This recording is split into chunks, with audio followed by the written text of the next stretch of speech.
Hey everybody, this is a lesson for my grade 12 pre-cal students. And before we get into the lesson, I have a quick question for you. If I wanted to do 6 divided by 3, would it disturb you if I wrote it this way, and I could write it this way, and I could even write it this way?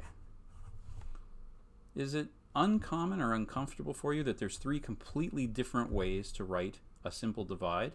Actually, I can even think of a fourth.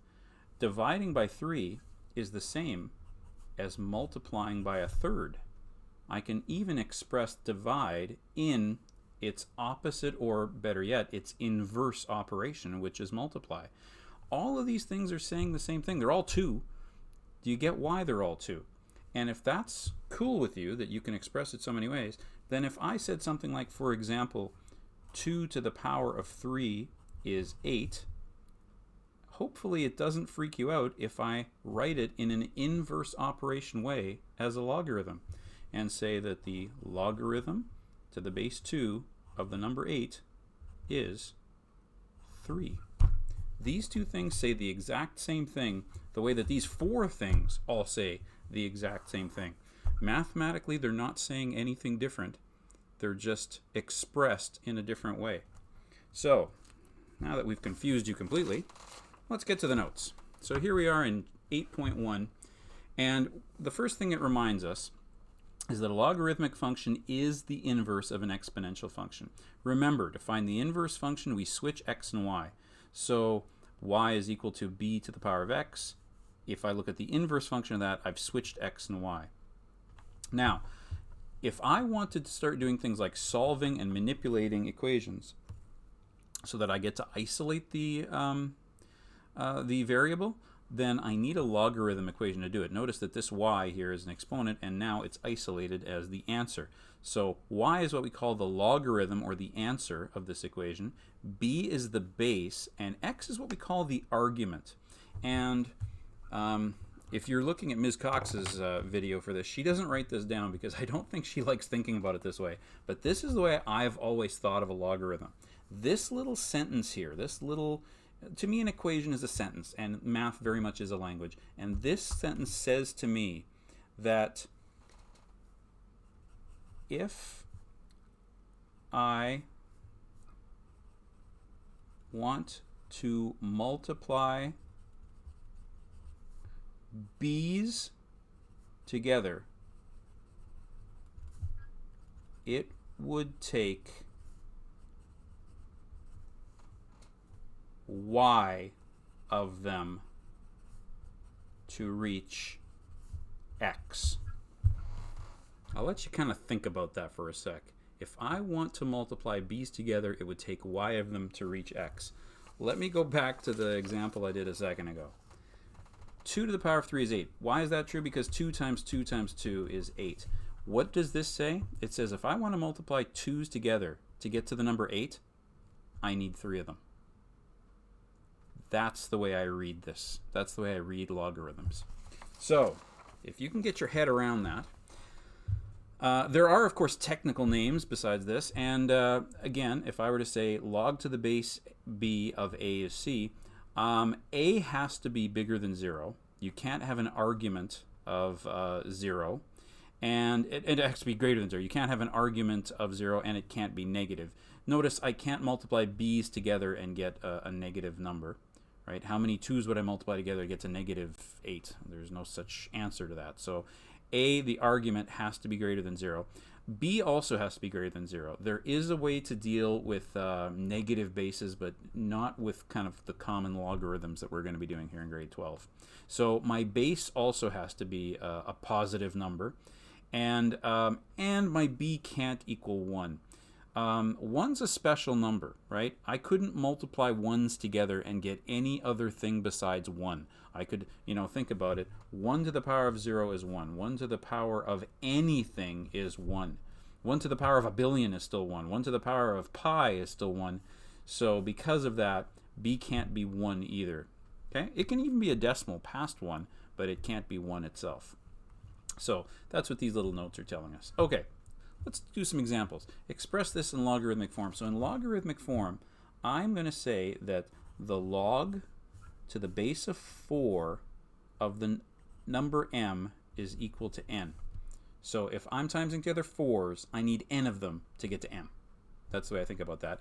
And this is the example we just looked at. This is 2 to the power of 3 makes 8, right? If I'm multiplying together 2's and stopping when I hit 8, I need 3 of those 2's. And that's what this says too. Okay.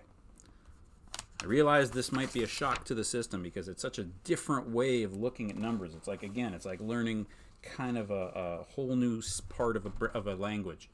So I'm going to evaluate this, and I think this one I can just do by switching to exponential form. 2 to the power of x is 16, right? How many 2's do I times together to get to 16? The answer is 4, right? 2, 4, 8, 16. This one's interesting. 2, I'm going to say, first of all, I'm going to call this x, and then I'm going to say 2 to the power of x, because again, the answer in a log equation is the exponent in an exponential equation, because they're inverses of each other. Isn't that cool? Is equal to a quarter. Ooh, how do you solve for that? Well, remember that 2 squared is a quarter, and remember that you can get a reciprocal by making it a negative. Okay, think about why that's true. And then let's see if we can get that one. So log to the base 3 of negative 27 is again equal to x. So let's rearrange that. So that means that 3 to the power of x is equal to negative 27. And what do you think of that? How many 3's do you times together to get to negative 27? And the answer is you can't. No solution. Like it said a minute ago, the argument has to be positive, or as it said here in the notes, right? The a value has to be greater than 0. Okay. All right. Next, solve the following equations. So I am going to change this to exponential. So the exponent, sorry, the base to the exponent 1/2 is equal to 5. Right? So how many x's do I have to times together to get, or let me say it this way. Sorry, let me rephrase that. If I have the number x, I will multiply x's together and get to 5 if I do it a half a time. Or, in other words, I would have to square both sides of this equation. And there we go. See what I did? I squared both sides of the equation. Now, let's look at this one. There's a note here. If they don't bother putting a base here, like they don't put an x, they don't put a 3, they don't put a 2, they don't put a 2. Sorry, right, this one has a 2. This one has a 2. If they actually don't tell us the base, you assume it's 10. That's not a new idea in algebra, right? If I said to you, hey, 2x plus 3, what's the degree on this x? In other words, what exponent does it have? You'd say, well, it has a 1. I just don't bother writing it. Right? What denominator does this 3 have? Well, it has a 1. I just don't bother writing it. If I say x plus 7, what's the coefficient on this x?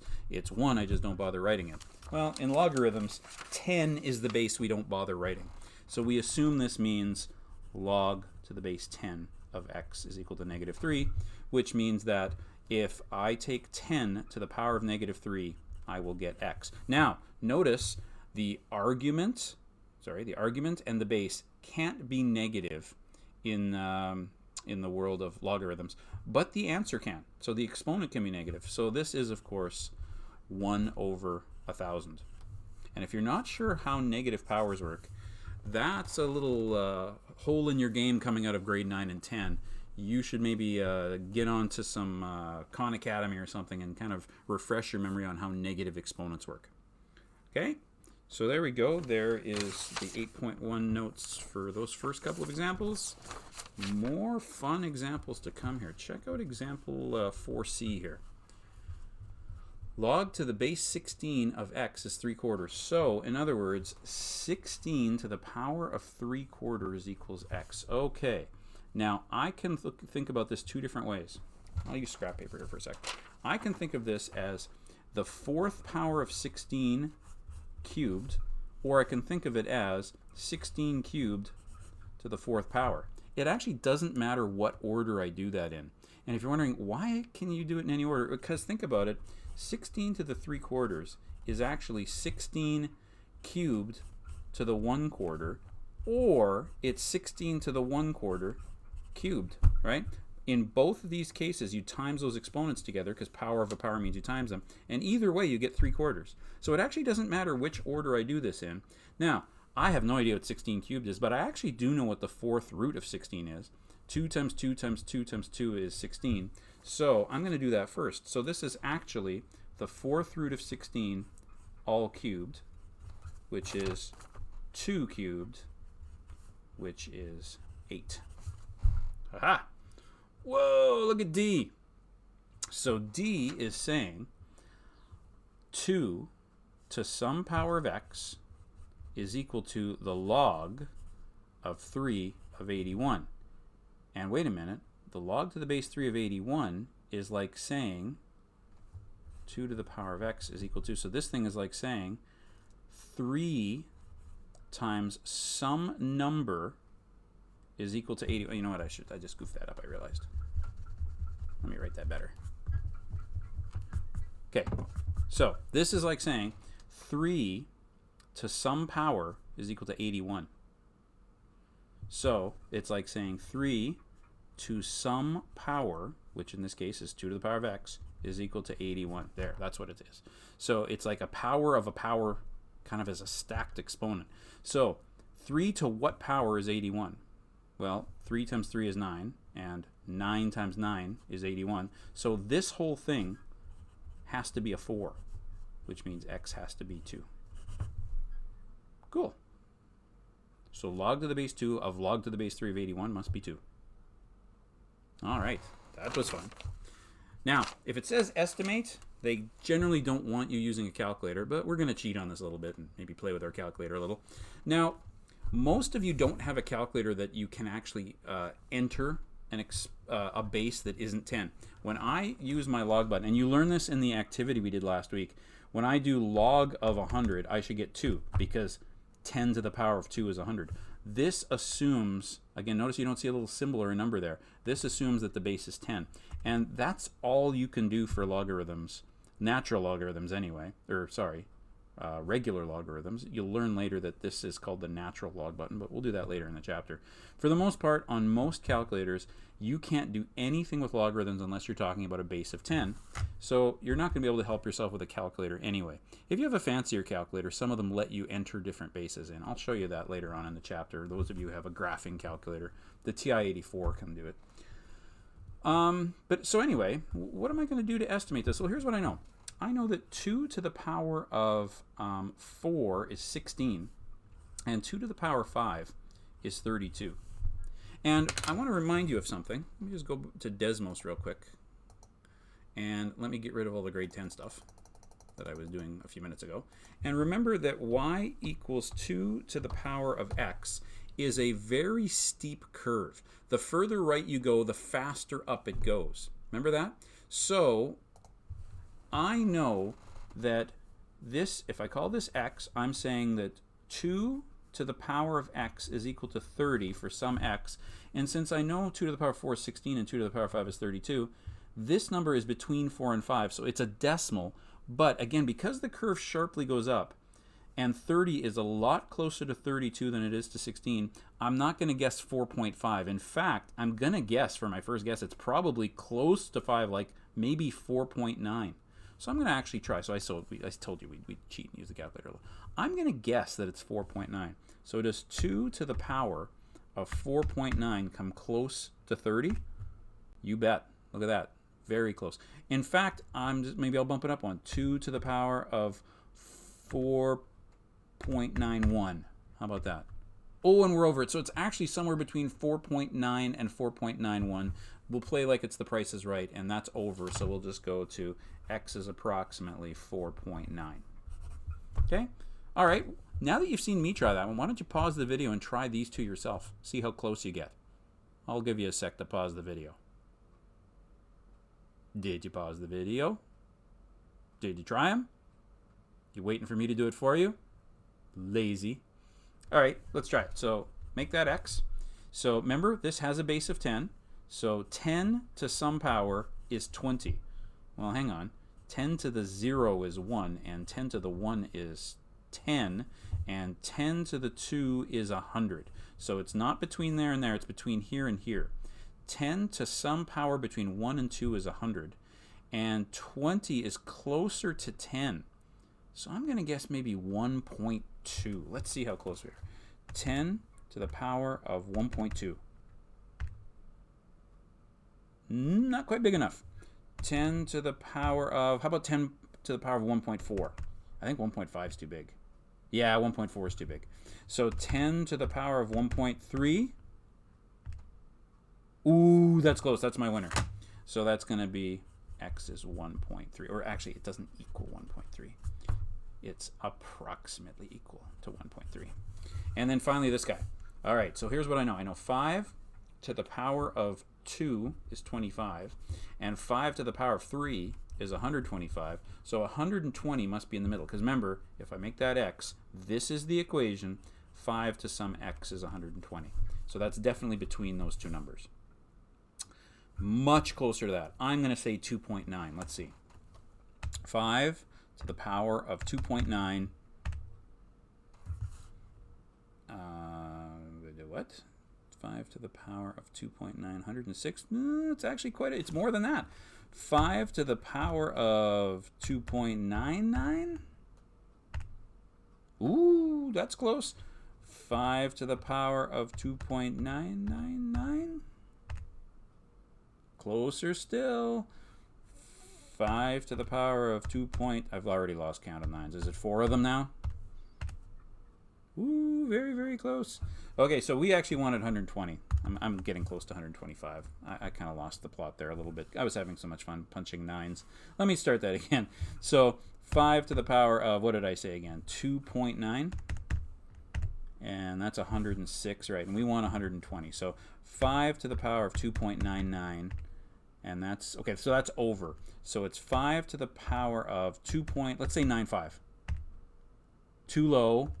So 5 to the power of 2.99, 123, too big. Oh, see, that's too big, but 2.95 was too small, right? Yeah, so I'm going to say 2.97. So 5 to the power of 2.97. That's pretty close. We'll go with that. So x is, what did we say? 119, roughly.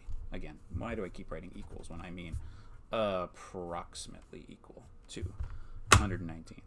To be honest, I don't even know why this example's here. We almost never ask you to do this in homework, and certainly I've never seen it on the provincial exam. But anyway, it helps you kind of think about what these numbers mean and estimating where they'd be on a curve, if you could imagine it as a curve. So that's basically the stuff. Mainly your 8.1 assignment is more stuff like the example 4 and example 3. So you can actually now do the 8.1 assignment, and then we'll do our next lesson. We'll start into something called log laws. Okay, thank you very much for watching. Enjoy your homework.